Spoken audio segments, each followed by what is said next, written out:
Primeiro experimento: julgamento imediato de aceitabilidade. Técnica offline, em que a tarefa do participante consiste apenas em declarar a respeito de cada frase que lhe é apresentada, se a considera aceitável ou não. Esse tipo de julgamento deve ser emitido logo após a percepção do estímulo. Dias definiu como variável independente para sua pesquisa o tipo frasal. Tal variável projetou duas condições experimentais, a de tópico e comentário e a de sujeito predicado.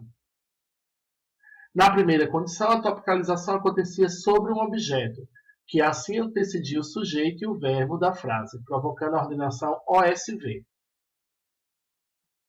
Na segunda condição, não havia topicalização. O sujeito não recebia marcas de tópico, e a ordem linear era SVO. Como estímulo de controle foram usadas estruturas VSO, que são consideradas agramaticais em Libras. O segundo experimento é o de produção induzida. Dias apresentou a dupla de participantes surdos uma história em quadrinhos mudos. Na apresentação do último quadrinho, apenas um dos surdos assistia ao desfecho da história, enquanto o outro virava-se de costas para o televisor em que os quadrinhos eram apresentados quadro a quadro. Após o fim dos quadrinhos, o surdo que não havia assistido seu desfecho virava-se para o outro que assistira a toda a história e perguntava-lhe em Libras: o que aconteceu?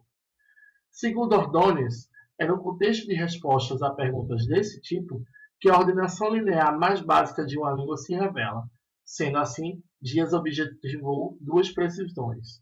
Se a Libras caracterizasse como uma língua de tópico, então as respostas a perguntas do tipo o que aconteceu serão tipicamente apresentadas como ordenação tópico-comentário.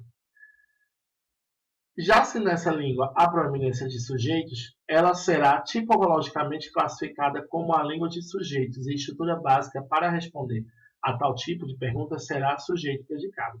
Então, nesses termos, a variável independente selecionada para o experimento foi a saliência discursiva para a produção de um tópico. Com tais resultados, Dias concluiu que a Libras deve ser considerada uma língua orientada para a sentença, com proeminência de sujeitos, em que a topicalização ocorre com produtividade significativa, apenas em contextos marcados. O que eu poderia ler para saber mais?